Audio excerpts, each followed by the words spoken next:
Husband আজকে গ্রামের বাড়ি গিয়েছিল, তো গ্রামের বাড়ি থেকে কি নিয়ে আসলো সেটা নিয়ে আজকের ভিডিওটি। তো চলুন দেখে নিই আজকে কি এনেছে। তো এই ব্যাগের মধ্যে কি আছে বোঝা যাচ্ছে না, আমি আবার একটা একটা করে বের করে নিচ্ছি। তো শুধুমাত্র বুঝতে পারছি যে 5 লিটারের এক বোতল দুধ আছে। তারপরে দেখি এগুলো খুলে দেখি কি নিয়ে আসে। প্রত্যেকবার বাড়িতে গেলেই কিছু না কিছু নিয়ে আসে আমার শাশুড়ি, কিছু না কিছু আমার জন্য দিয়ে দেয়। তো এইবার দেখতেছি কম নিয়ে এসেছে, অনেক বড় বড় ব্যাগে নিয়ে আসে, কারণ এইবার একটা জায়গায় গিয়েছিল, ওখান থেকে আবার আমাদের বাসায় এসেছে, যে কারণে হয়তো বা বেশি জিনিস আনতে পারে নাই। তো এই ব্যাগটার মধ্যে কি আছে সেটা বুঝতে পারতেছি। এটাতে মনে হয় গাছের পেঁপে আছে হয়তো বা। আমাদের শ্বশুরবাড়িতে অনেক পেঁপে গাছ, পেঁপে, কাঁচা পেঁপে, পাকা পেঁপে, সব ধরনের পেঁপেই খাওয়া হয়। তো পাকা পেঁপেগুলো এত মিষ্টি হয়, আর কাঁচা পেঁপে তরকারি রান্না করলে অনেক বেশি মজা হয়। পেঁপে উচ্চারণ করতে যেয়ে দেখুন কেমন হচ্ছে। ছোটোবেলায় আমরা একটা খেলা খেলতাম, গাছ পাকা পেঁপে, মানে পাকা পেঁপে কাঁচা পেঁপে এরকম বলে বলে খেলা করতাম। তো যাই হোক, এই পেঁপেটা একেবারেই গাছ পাকা। তো আমার শাশুড়ি বলে দিয়েছে এটা যেন সাথে সাথেই খেয়ে ফেলি।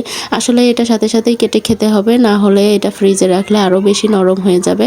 3টা পেঁপে দিয়েছে, আমি একটা একটা করে বের করছি। এটা মনে হয় পারতে যেয়ে ফেটে গিয়েছে। আর ছোট্ট আরেকটা আছে। তো এই বড় পেঁপেটা যেটা সবচেয়ে বেশি পাকা, ওইটা এখনই কেটে খেয়ে নিব, আর এই 2টা রেখে দেব। তাও এই পেঁপে এক গাছের পেঁপে, এটা হচ্ছে বাড়ির সামনের মেবি গাছের পেঁপে। এই গাছের পেঁপে অনেক বেশি মজা হয়, মিষ্টি হয়। আর এখানে 5 লিটার দুধ কিনে দিয়েছে। আমরা সব সময় হচ্ছে গ্রাম থেকে দুধ নিয়ে এসে খাই, আমরা কখনোই ঢাকা শহরের দুধ কিনে খাই না। যাই হোক, তারপরে আসার সময় মনে হয় আমার হাজব্যান্ড বাজার থেকে ফুলকপি আর ধনিয়া পাতা নিয়ে এসেছে। তো বাজারে ওরকম ভালো ফুলকপি এখনও ওঠে নাই। তারপরে এই তো বড় পেঁপেটা নিয়ে আমার হাজব্যান্ড নিজেই কাটতে বসে গেল। আমার আবার ঠান্ডা লেগেছে, শরীরটা এত বেশি ভালো লাগছে না। তো বলছে তুমি বসে থাকো, আমি পেঁপেটা তোমাকে কেটে খাওয়াই। তো পেঁপেটা দেখতে কি সুন্দর, তাই না? মাশাল্লাহ বলবেন। আর এখানে পেঁপের রংটা দেখেই কিন্তু আমার মনে হচ্ছে পেঁপেটা অনেক বেশি মিষ্টি হবে। তো সত্যি সত্যিই পেঁপেটা এত বেশি মিষ্টি ছিল। আমার হাজব্যান্ড খুব সুন্দর করে কাজ করে, আস্তে আস্তে ধীরে ধীরে এত সুন্দর করে কাজ করবে। আমি তো তড়িঘড়ি করে খুব দ্রুত কাজ করে ফেলি, তার কাজ হচ্ছে খুবই আস্তে আস্তে, খুব আস্তে আস্তে খুব সুন্দর করে এক একটা কাজ করে। দেখুন পেঁপের বিচিগুলো কি সুন্দর আস্তে আস্তে ফেলে দিচ্ছে। আমি হলে এই পেঁপেটা কাটতে মনে হয় 1 মিনিটও লাগতো না, তার কিন্তু সময় লেগেছে 3-4 মিনিট।